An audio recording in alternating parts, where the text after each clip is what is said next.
says, as Stamkos just said, the Predators tried, Alex Doherty wrote this, Tennessean.com, said, the Preds tried to go chance for chance with a younger, faster opponent, and it didn't work.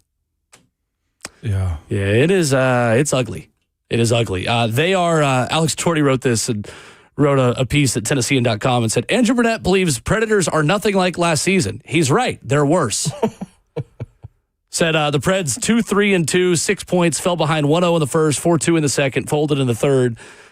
Andrew Burnett said after the game, it's two different teams. Tonight it was execution. We were slow at everything we did against a really fast team. It's mental and a little bit physical. We weren't sharp. And Alex Doherty says they are scoring 2.43 goals per game, down from 2.59 last year. They are allowing 3.43 goals per game, up from 3.34 last year. So they are worse in both categories. Worse. Yeah, not good. That's not good. Not good. I thought this was supposed to be a very offensive team. That was the answer. We do have some audio. Last night, actually, we were able to talk with a Preds fan walking out of Bridgestone Arena last night, a 5-2 defeat of the Anaheim Ducks. This was Preds fan outside of Bridgestone Arena on Broadway last night. I hate this team. Yeah, thanks, Preds fan. Appreciate that. Yeah. I was born into this. Yeah, that's right. The only good thing about the Preds team this year is they didn't start 0-5. All right. Hey, didn't I hate this team. 0-5. Didn't start 0-5. That's where we're at this year. Where's the Sam Ellinger? We're back. Are the Preds back? 615-737-1045. They have 2 wins. They ain't 0-5. That's where the bar is. That's all how right. so they're worse statistically this year, but last year they started 0-5. Play the drop, Hawk. Yes. I hate this team.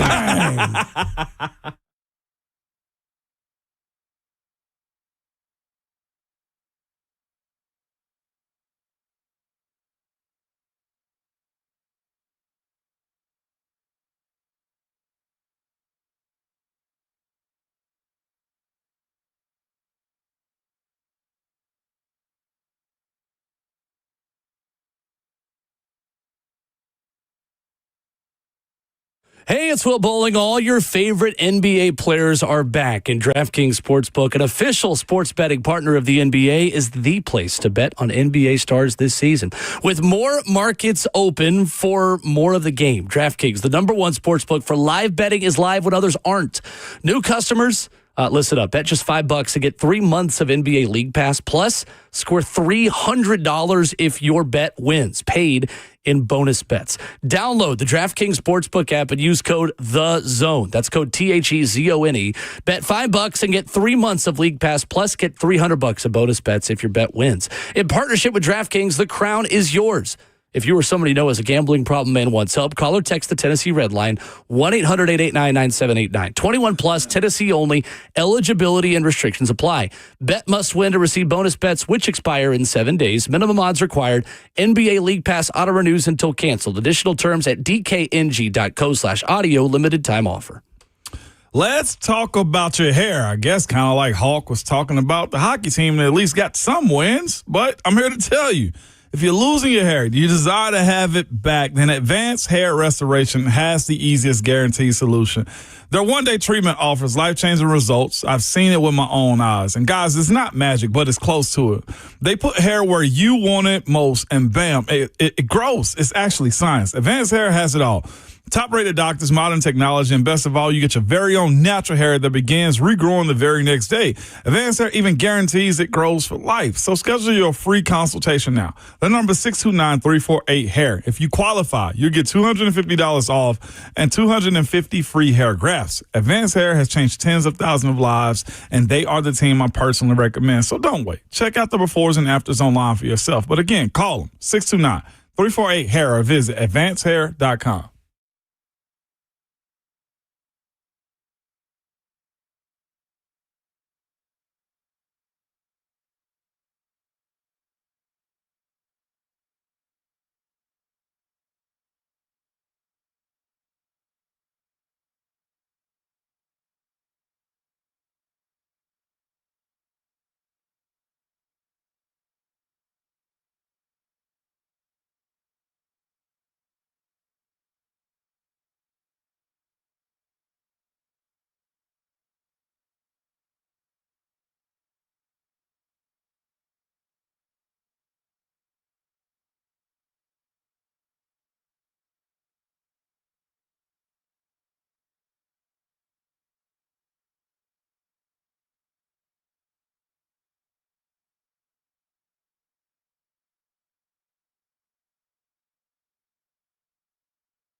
9 o'clock, good morning, live from the 104.5 The Zone Studios. I'm Justin Hawkins. In Titans news today, interim head coach Mike McCoy will speak to the media ahead of practice as their preparations for the Indianapolis Colts begin. His presser will begin at 11:50 a.m. this morning. And then quarterback Cam Ward will speak immediately after practice around 2:20 this afternoon.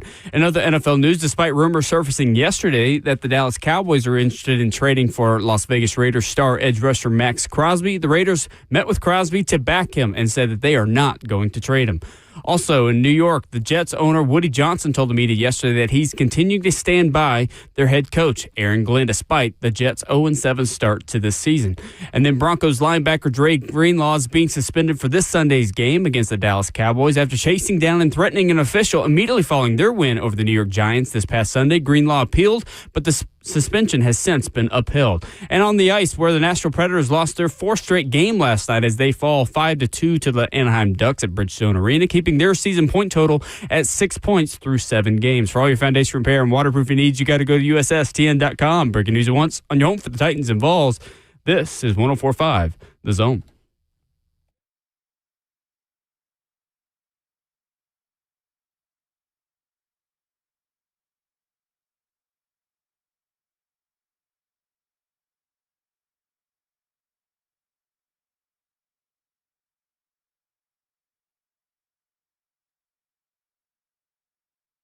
Fourth and final hour of your Wednesday morning here already. Fun show, fast show to get you to the middle of your week. Ramon Foster, Justin Hawkins, Will Boulding, 615-737-1045, joined by Titans Radio's executive producer, Rhett Bryan, previewing Titans and Colts, taking a look at the upcoming matchup as we do this time every week. Rhett, good morning and welcome. Good morning, gentlemen. Happy hump day to everyone out there making their way into work. Making their way downtown, walking fast. Faces passing and I'm homebound. Dun, dun, dun, dun, dun, dun, dun, dun, dun, dun. What if I just did everything like an announcer? Sure. You should. I've done it. I would walk 1,000 miles if I could just see you. That's what we're hearing. Absolutely. It's so stupid. Yay! A Bridges report will be out with Jimmy Wyatt here in a little while. That's probably Today, why we're isn't talking. it? As his custom. See if they stick with the Stormtroopers. I like the icy white stormtroopers, man. It's been that kind of style this year, though, hasn't it? Like they've said they're going to a Titan blue uniform, or this era of Tennessee Titans is going to have a uniform, just standard of dressing weekly, though, right? That's kind of what they're trying to get to. Yeah. I know everybody's wanting the all navies and stuff like that, too, but that's not what they're trying to do, correct? Well, and here's the other thing that just in the back of my head, I keep hearing Warren Moon when he took the number one out of retirement to turn it over to Cam Ward. And he dropped that little nugget about, I don't know, I heard they're supposed to be uniforms. I was like, okay. I think that was on the rivalries uniform that is coming next year. Okay. Because the NFL's doing this kind of like, it's really just Color Rush in different font is what As it long really as is. it's better than Color Rush in 2014. Because that was not a good look. That Thursday night game against the Jags where they were wearing like dirty mustard jerseys. How many Thursday night games versus the Jags? Because it seemed like that was Which one? And it was Kirk versus Spock for all you Star Trek fans out there. That's what it looked like. It really was. The AFC South is one of the divisions getting the new jerseys next year. So we'll see what that means for the Titans. The AFC South will have the rivalries jerseys. It's kind of similar to City Connect with the NBA and how they've done that. So we'll see. I'm your resident jersey nerd. I love these things. Some of you don't care, and I know, and you want me to shut up, which that's sometimes always true. Hey, there's a lot of people out there love the uni talk now. I love it. They do. We'll see what that means. Maybe it means the red jerseys finally I follow a lot of those uni accounts on X. The uni watch guys. Yeah. Great stuff. Love it. So we'll see what it means. We'll see if it means it's a code blue jersey. We'll see if it means if it's an all white with like a silver or a navy or a red. Never had red jerseys, even though back in the day they made them, and you still see them around Nissan They're Stadium. going to wear these for the Christmas game. Those you telling me coming from a bootleg website, if I see a red one, is that what you guys are No, telling me? you can get them from can? official places, or even probably on eBay. You could probably find an old red Titans From jersey. about 20 years ago. They were sold for years. They might still be sold on NFL Shop, honestly. I was convinced that those were bootlegs. No, I thought, so I was wrong. the No, that rumor was a legit thing you could buy in the pro shop or whatever back in the day. even not that long ago, you could still buy them. Yeah. But the rumor was, it's like, hey, did you hear they're going to wear these redwoods on the Christmas game? Yeah, right. They're playing the Broncos. That's what everyone whatever. thought. They thought the red jerseys were going to be on Christmas. Old country guy. Why would you not, though? I mean, not that you have to, but I like the switch up for a holiday game. This is while we're talking uniform and jersey nerd stuff. I just wonder, because the league is so protective of marks. Yeah. As they should be. That merchandise money is big. Yes, it is. But why wouldn't you lean in a little more to different uni combinations like there are in college? I don't mean go full tilt Oregon Ducks, who have 3,000 uni combinations. Right. But why wouldn't you go into that a little? Because guess what you're doing? If you hit on something really cool, you're going to sell more merch. Yeah. Some of it, I think, is supply chain and logistics. I think that, sure, absolutely. Right. Absolutely. And again, I think there's a middle ground somewhere. You don't have to go crazy You're not Oregon. about it. No, you're not Oregon. Yeah. And as long as you're not going Jacksonville ombre helmets from about 10 years ago, it's like you ran out of spray paint on the. Yeah, I did. I just saw that image right there. Ooh-wee. I wasn't sure if I enjoyed, like, what was Detroit Lions was all black with the blue helmets. Yeah. I didn't know if it matched well, but if you kicking butt the way they did, Fair. it don't matter, I guess. One of the coolest pictures, though, was the Amon St. Brown jump over. Sure.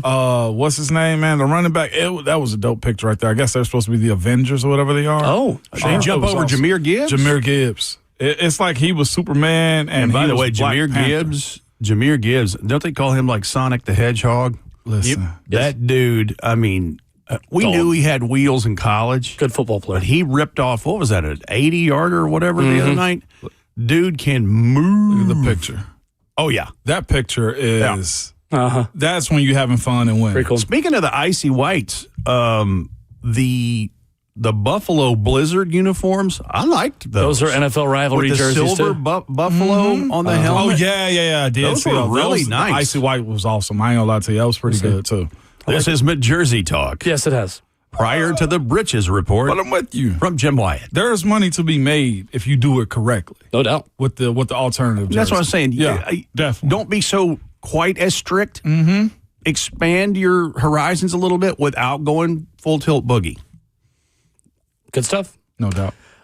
Rhett, what from Titans and Patriots did you like that you want to see more of against the Indianapolis Colts? There were some positives early in this game.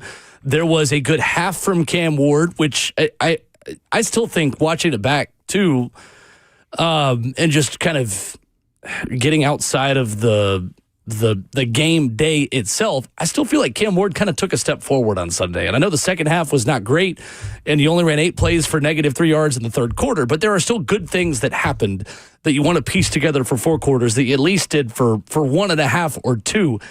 It's something for a quarterback that is learning on the job right now. Turnovers, the fumbles, the loose hand stuff. Okay, that's not good. We get it. Absolutely. Don't want that. But his completion percentage, how many passes he completed the last couple of games? Right. That's something you can't ignore. Yeah. And like y'all and like the fans out there, I just like to see more of the about quarter and a half or 10 minutes of the second quarter and prior. Because that 8 minutes, the last 4 of half where they went and scored, and then getting the ball first in the third quarter because they deferred. And that first 4 minutes where you made the turn and you had 2 scores out of that deal, which is just exactly what a team on offense wants to do. Mm-hmm. And once it got separated, that's just what it was. And the other part is, listen, you're going to say it's an excuse, but it's a reason. When you lose Jeffrey Simmons and you lose L'Jarius Sneed, but especially Jeffrey Simmons, that's an issue. Big time.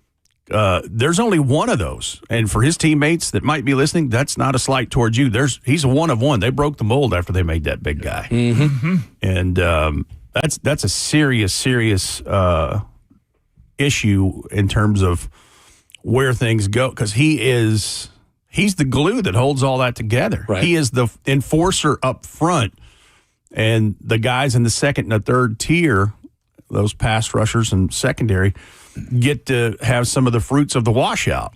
Yes, they do. I think it's interesting, Rhett. I saw this earlier this morning about key quarterback stats. Sam Hoppen is a researcher and NFL data scientist for ESPN, and using data from True Media, PFF, and one other source I'm not familiar with, actually. He's got key quarterback stats year to date on starting quarterbacks. And there's something really interesting in this for Cam Ward, because with all the turnovers that Cam has had and with the fumbles and with the interceptions, his turnover-worthy play rate is actually really low.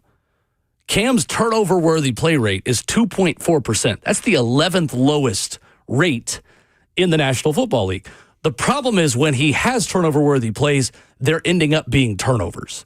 And he's getting his money's worth. He's dropping the football. He's throwing it straight to a defender. It's tip passes that luckily bounce straight to defenders. So I do think his turnover stats, Rhett, are a bit inflated and maybe not predictive of how many times he's putting the ball in harm's way.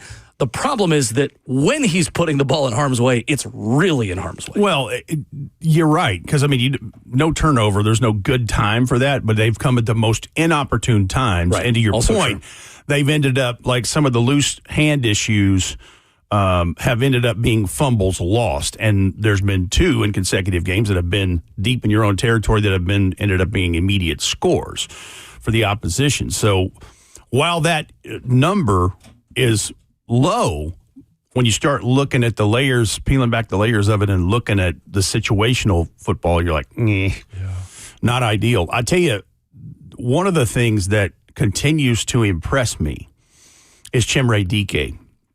This guy leads the NFL in all-purpose yardage through 7 weeks of play, 1,025 yards. I mean, you're talking about he's ahead of Christian McCaffrey right now. That's cooking. Those kinds of guys that are league names, averaging 146 yards from scrimmage per game. Scored his first touchdown on Sunday. Like, the draft class is shaping up to be one of the better draft classes the Titans have had in a number of years. It's true. From top to bottom. It's a good thing. I mean, it's really impressive what Mike Borgonzi and his staff have done and all that. No doubt about it. And those guys going to have to be called upon a whole lot more here too, Rick. Well, to your point, Ramon, Chimere is a guy that, how many times have you seen it? Guys earn their stripes in special teams and earn other opportunities. Well, Chim is going to, for sure, for that reason. The other one being Calvin Ridley. We don't know what his health status is. And then the asked for and granted release of Tyler Lockett. So that room has more room in it. And we don't know about, Bryce Oliver's status. Right. He's missed several games with a knee. But he's going to get more opportunities. No doubt. He's earned them. And it's forced you to grow up. Like these guys, they've had to do a lot of growing up in the last 3-4 months. Yes.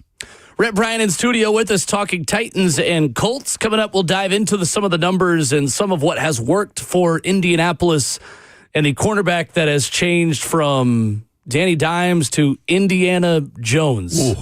I hate how cool that is. We'll talk Titans and Colts with Rhett Bryan. Coming up next, Ramona Will, 104.5 The Zone. Let's face it, buying a vehicle should be straightforward and stress-free, and that's exactly how Two Rivers Ford has been doing business for decades. This locally owned dealership has a non-commissioned sales team whose only focus is to find you the right vehicle at the right price without the pressure. So you'll actually have a fun car buying experience. Great prices, easy financing, and a non-commissioned sales team. Two Rivers Ford, the South's most trusted Ford dealer.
Ramona Will, fueled by Scooters Coffee on 104.5 The Zone. Hour 4, Wednesday morning, talking Titans and Colts.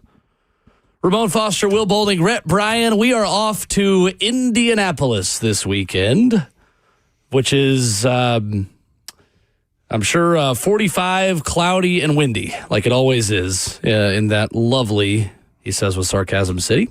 Well, the Indianapolis Colts, That's right. all of that. As long as the Irsay family doesn't open the roof, we ought to be good. And the man who used to do all that is not here with us anymore.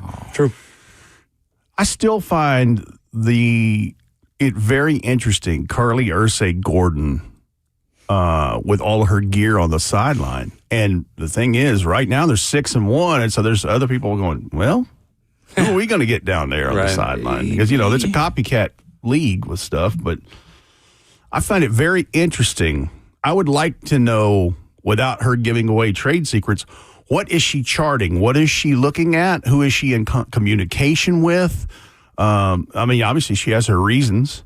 She's the ownership family and she's running the show now. But I'd just like to get a little peek behind the curtain to see what is it that is going on. What's fascinating, what's interesting about her being on the sideline like that, the daughter of Jim Irsay, is she could do that from the suite right next to the coach's box, too. Like Tom Brady's doing sideline when he's there. No, I'm serious. You serious? Tom Brady for a Monday Night Football game this year he was in the coach's box. The coach's box with a headset on and a Surface tablet in front of him. Does the optics of that give her validation as an owner? Because Irsay was an understander of football too, allegedly. So I don't know why, Rhett, but you're right. If you're losing, it makes for one hell of a distraction. But they're winning, and they're winning big. And right now. I guess the thing that I'll try to, with binoculars, take a look at that because we're 8 stories up at Lucas. But I'd like to just take a split second here and there and see her interaction, see who she is interacting with, because that's clearly something you don't see on the telecast. No. Yeah, right. You'll see shots of her pre and post and in and whatever, but I just find that very interesting. And right now, whatever they're doing is working, but the product on the field is what they're doing that's working. And for the second week in a row, Will and Ramon, you have a team that is playing 3 phases of complementary football, and you're led by a quarterback who is just about as accurate as anybody in the league. I mean, Drake May was 73% completion percentage last week before the Titans game, and this guy, Daniel Indiana Jones, is at 71% right now. And of course, he's part of it. But the whole thing, when you look at it from the 3 phases, the dang offense is what is holding this thing in the road. Yeah. And when you have prolific numbers, like we're going to discuss, you can easily see why they are 6-1 in this. And let me preface this by saying, everyone out there listening, this is not oh gosh, Rhett's really got down on the Titans and he's got us in the bad place. And I was having a good Wednesday, and then he started talking about all this stuff with the Colts. I'm not a terrible person. Right. I'm just stating the facts. And the facts are the Colts are good. There's no question. And the record and the numbers we're going to discuss prove that. And so here we go. It sounds like a future sideline hit of mine, by the way, on Sunday, talking about what Carly Irsay Gordon is doing down there from our sideline perspective. Because that's something I'll be watching in the stadium. It can be interesting. Sure. So you're telling me if you describe all the things that the Colts have going on, that the drop we've been using today from the Jets fan will be appropriate. They'll leave this conversation and say, I hate this team. I hate this team. Have you heard this drop from this kid? That full the entire interaction. Yeah. I was born into this. I hate this team. It's just, Ramon loves it. Well, it just, I didn't know if he was acting. I don't think so. I don't think so either. What a mature stance from a young NFL football fan. Okay. Well, in every case, at some point in a season, every season, in all 32 cities, there's a love-hate relationship with a fan base and someone who's a hardcore fan with their beloved team. It just happens. Yeah, it's human nature. My realization of fans in general, specifically football. And we talked about this before. Yeah, it's on your sleeve. The heart it's been poked every week. That's why I laugh when you have realizations like this, because, Ramon, you played 11 years, obviously, and you were a player for so long that I feel like I am a part of the process of you learning fandom from this perspective and not being in playing in it. And we get to just watch Ramon, like, learn how sports fans work in real time. I'm not saying, like, you're right. Because you were a player for so long that it is a different mindset. Because you create a tank around your mind. There's an insulation there. And there's a confidence that you have in yourself and in your team to find a way, because, hey, we can fix X, Y, or Z because it's controllable. And to fans, things feel out of your control when things are so bad that you just get overly negative. That's what it is. Yeah. That helmet and that face mask are basically your blinders. It is, right? 100%. That is your job. And so anything outside of that, taking care of your family is it. Yeah. And everything else is kind of ancillary. It kind of is. And that's why when I hear these conversations about how mad fan bases are, or when we've sat down, or Rhett, you've joined us into this scout meeting Wednesday breakdown of what the other team presents, is not a diss. It's the reality of what you're facing so that you can prepare for the upcoming weekend. That's why I like doing this stuff. Yep.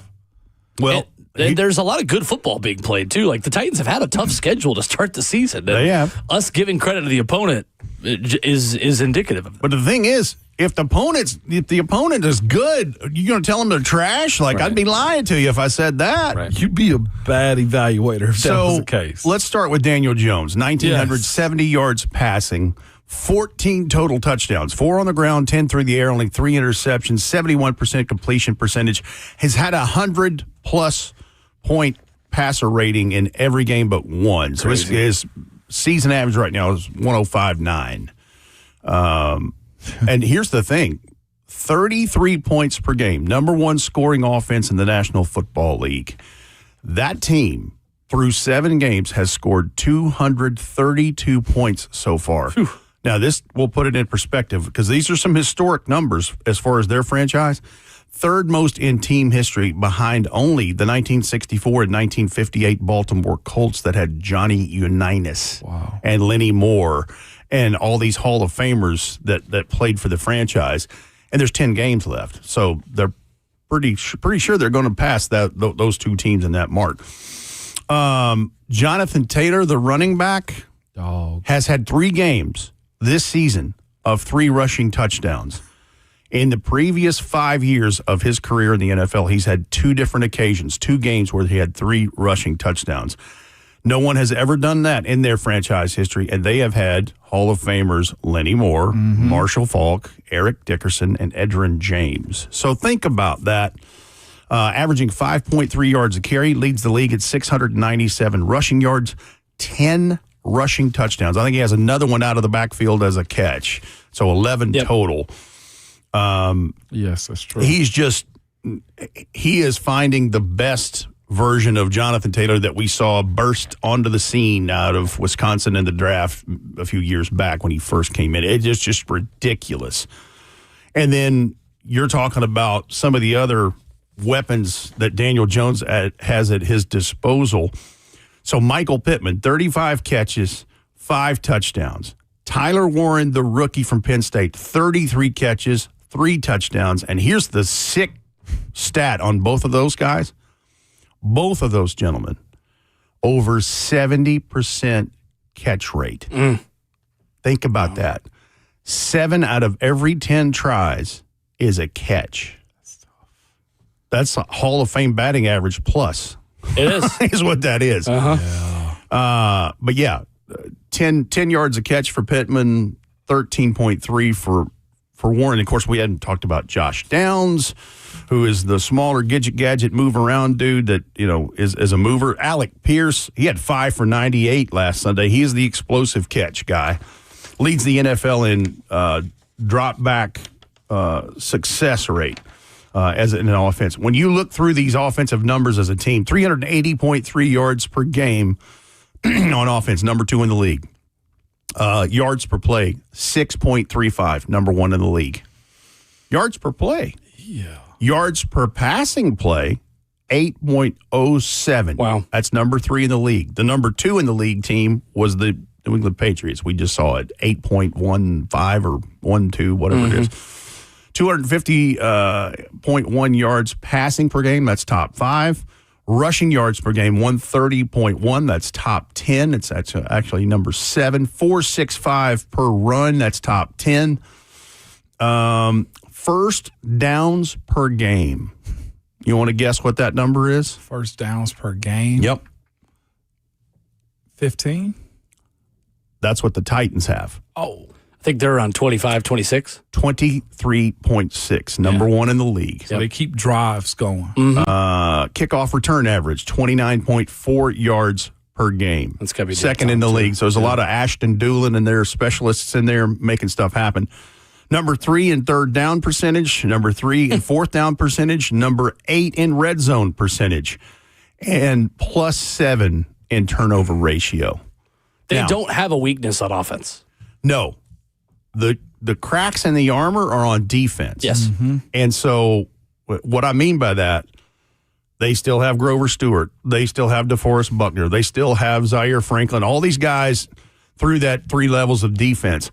The problem that they've had is they've been allowing explosive plays. Yeah. They've been giving up a lot of yardage, but they're only allowing 20.5 points per game. So what do you got? 13 points to play with. That's also number 1 in the league in point differential. Wow. Last 2 games, over 400 yards of offense allowed against opponents. 420 last Sunday against Justin Herbert and the Chargers. But they bent and they didn't break because they still are affecting the ball. So DeForest Buckner, I think he had 10 pressures in that game and 2 quarterback sacks. Just wrecking all stuff. Over it. Yeah. Grover Stewart pulls an old Tierre Tart move and matches hands, bats Herbert's ball to himself, his first career pick. Nick Cross an interception in that game last week. So they've got stuff there. I think what you're finding is the back end of that defense where Charvarius Ward, who's on injured reserve with just a crazy injury in warm-ups a couple of weeks ago, some things like that is where I think some of that chunk yardage is coming from. But again, if they're forcing turnovers and giving it back to their offense, and so what if they've given up chunk plays and 400 yards? If you got 13 points to play with, right?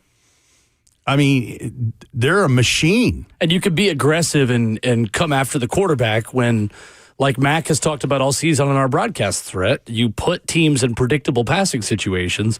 You can do that with down and distance or with the score. You get up on teams because you're scoring so many points. You know they're going to throw. It is easier for you to get in rush lanes and get wide and tee off. I thought this was one interesting thing about their defense. In terms of yards per play, Rhett, their numbers total are a little bit deceptive because they've been ahead in so many games that teams are passing the ball well against them in terms of total pass defense. They're near the bottom of the NFL, but they're 16th in yards per attempt because teams have just had so many passing attempts because teams are losing so often in the fourth quarter. Same thing with the rushing offense. They're 6th in rushing defense.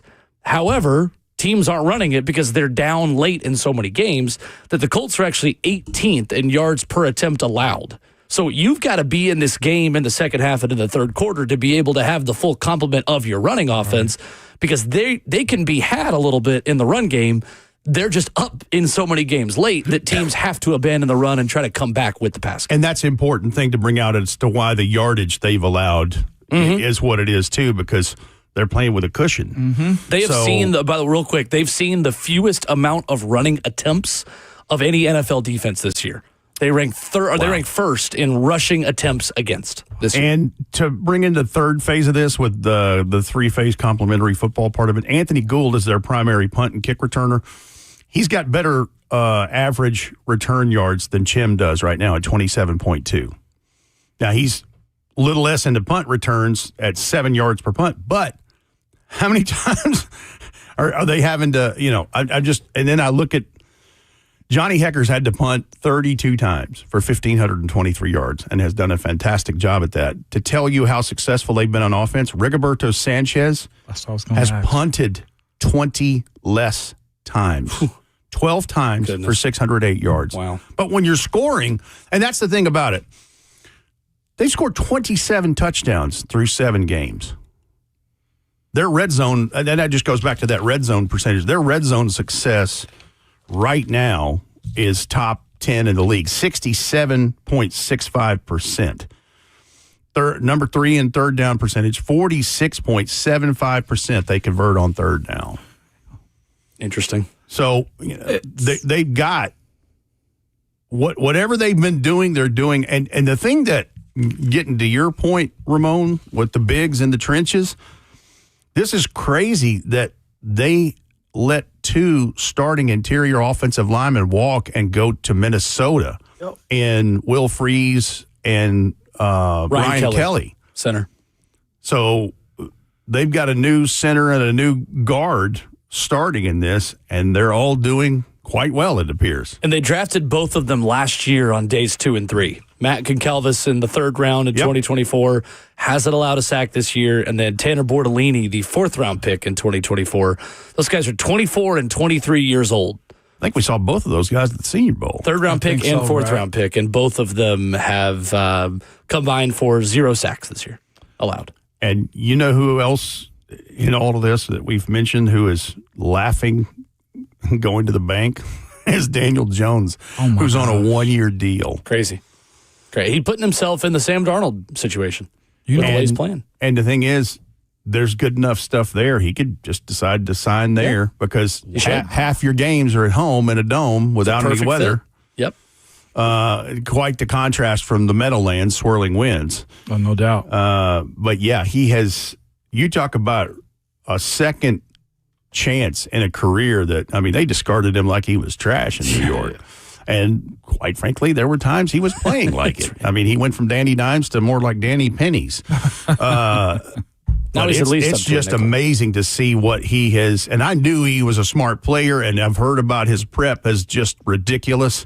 But, man, when you put some things around him, good grief. You mentioned those things around him. We spoke about it just a little bit earlier. But, like, other than Jonathan Taylor, and Tyler Warren's probably going to turn into it, but, like, there's no superstar. They got good names. Got a lot of good players. But when you put them all on the field together, it's a superstar options. Quentin Nelson's a superstar guard. Yeah. But as you know, that's not a position that gets a lot of attention. But, like, man to a man, Michael Pittman Jr. doesn't scare you. No. Like, Alec Pierce doesn't scare you, but you put him on the field, you put Jonathan Taylor, Tyler Warren. How about Mo Alley Cox while we're talking about? It turns into a nightmare at that point. Correct. The most impressive thing about Daniel Jones to me, looking at the next-gen stat stuff, when pressured, Daniel Jones has the 3rd best completion percentage in the NFL, 61%. That's up 17% from last year. He was below 50% completion when pressured for the New York Football Giants last year. His quarterback rating when pressured, 2nd in the league, 110.3. And that's why I said I think they lead the NFL in drop back success rate. Yep. And that lends to those numbers. I don't know how sustainable that is, the pressure part of it and being that good when there's guys in your lap, but so far so good through 7 games. Big challenge for the Titans on Sunday. Big challenge. If Mike McCoy can get from these Titans what he's been asking, and that is 3 phases of complementary football, they got a swinging chance at anybody. Yep. They just have to do, on offense, more than a quarter and a half and the spurts and different smaller sample sizes we have seen. It has to be 60 minutes worth. Right. Yep. I think when you do that, you got a puncher's chance at anything. You really, literally do. Sure. But let me say this. You don't want to be like they have been so many times this season, behind 3rd and plus on offense, 3rd and 7 plus, and separation of score, because that's where the defense starts eating. Kwity Paye and Latu to go with those 2 monsters in the middle. Yep. JT Tuimoloau. Right. And Jermaine Pratt, who they picked up, and Zaire Franklin. I mean, it's a good team. That's why they wore down the Chargers. Yeah, they wore down the Chargers like that. They were getting out of Justin Herbert. Like when he was protected, I thought the first half, and then it just withered away. Yeah. Rhett Bryan in studio with us Wednesdays at 9, Titans and Colts. We'll have it for you on Titans Radio on Sunday afternoon. Looking forward to it. Yeah, it's a different time, y'all. Yep. So I think zone coverage starts at noon, if I'm not mistaken. Believe you're right. Then we're on at 2:30 with Titans Countdown. Kickoff at 3:25 with Taylor Zarzer and the head coach of Titans Radio, Dave McGinnis. Love it. We'll see you there. Thank you, right. Rhett. Appreciate you. Coming up, a nugget regarding the Titans from NFL owners' meetings, which just came out. Coming up next.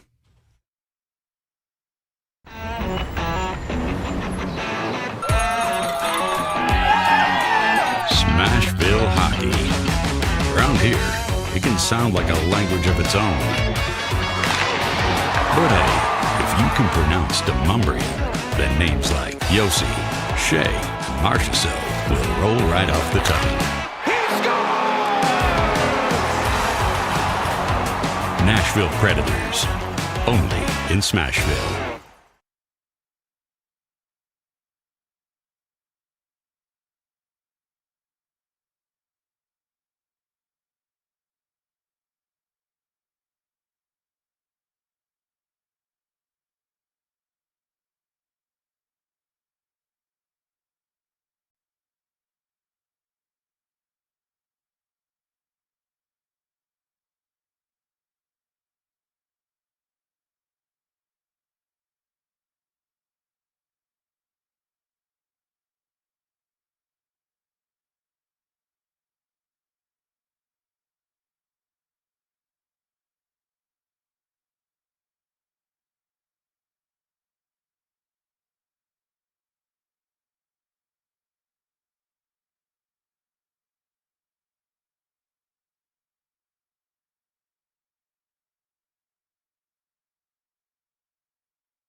Wrapping up the show Wednesday morning at Ramon and Will, fueled by Scooters Coffee. Coming up tomorrow on the show, Coach Dave McGinnis, voice of the Vols, Mike Keith. Thursday, 3 picks. A normal Thursday. Maybe. We will see who else could potentially add to the mix. Got some things cooking. We have a contingency potentially today. Okay. Stay tuned at Ramon and Will. If and when we have a guest to announce tomorrow, we will do so there. So stay tuned.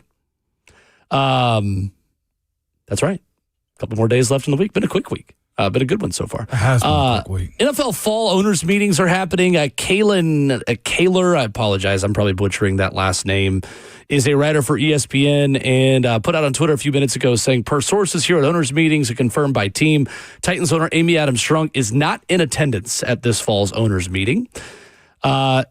She also adds the context to that, and the context that I'll add here too, is that she is not the only primary owner absent. This is not the owners' meetings akin to what you have in the spring and in March, where owners are more present and you have rule changes, you have committee meetings, you have things that change within the game of football that owners vote on there. So I know Titans fans have seen a couple of you circulating that and talking about it, and some being critical of it. I do not believe that that is uncommon at all to not be at fall owners meetings. So obviously, I think in a coaching search too, it makes sense that you're not going to give away any details or give away any ongoing processes and things like that. So nothing to be alarmed on, or nothing I think to even really be bent out of shape about. I think that's pretty much business as usual. You're asking irrational people to be rational. Well, irrational. So that's okay. I know. I'd hate to be Miss Amy right now too. Just in general, the amount of whatever it is you feel towards her as a fan base is that's got to be tough. I'll leave it at that.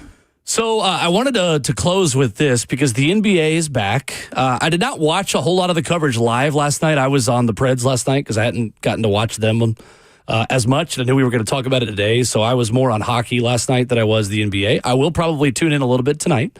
Tonight, more the full unveiling of new NBA media stuff, the new games, everything, the new, obviously, season beginning. I'm going to try to watch more this year. We're going to see how long that lasts, but I'm going to try to watch more this year. The NBA on Prime Music. I played this for you yesterday off air. I wanted to play it for our audience. Again, if you're on YouTube, switch over to the app because we're going to get flagged if we play it on YouTube and we can't play music there. This also sounds like a mid-2000s Rick Ross intro. Mm-hmm. This is the best. Like, oftentimes we criticize like new networks and like new music things because we're so nostalgic about sports and broadcasting, and rightfully so. But this is a great example of a new entity in sports media that is awesome. Justin, hit it. They cooked with this one. They did. My goodness. That's good. Oh, that's terrific. I want to watch some basketball now. All right, you can fade it down there.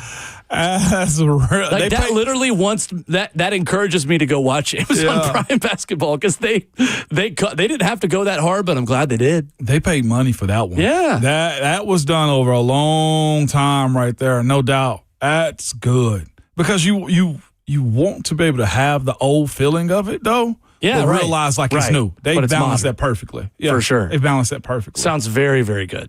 So anyway, Grizzlies and Pelicans. There's your Grizzlies mention. We're simple people tonight. Just give us good music. Give us good sports, and we'll live a good life. I feel like we should be like talking over that of like coming into the arena. Do you want to do a broadcast intro real quick for the NBA game? Sure. Absolutely. Hit it, Justin. Let me try this. Do it. Let me hear it again. Oh, it's night number one in the 901. Tonight, the Memphis Grizzlies back at home inside the FedEx Forum. Here's Ja Morant looking spiffy, walking in as his Grizzlies get ready to take on a New Orleans side resurgent in 2025. Just 21 wins last year, looking for new energy, new expectations. We've got a new season on Amazon Prime. The NBA is back. That was good. Not bad. That was good. I didn't say anything because somebody's going to hire you off of that one. I just needed you to Need you to get a promo tape out there. Now let's go live to the Memphis Grizzlies fan right outside of FedEx Forum. How do you feel about this team coming in this year? I hate this team. Oh, okay. That's unfortunate. Thanks, Memphis fan. Back at it bright and early tomorrow morning, 6 a.m. Tony Vitello watch continuing. We'll see what comes of that. Only watch. I think it's going to be done today. I do too. My inclination is it's not good news for Tennessee, but nobody knows unless you're Tony Vitello. So back at it, 6 a.m. tomorrow morning. But remember, Savage said y'all need to watch basketball, but your Twitter fingers and your mic is always hot, baby.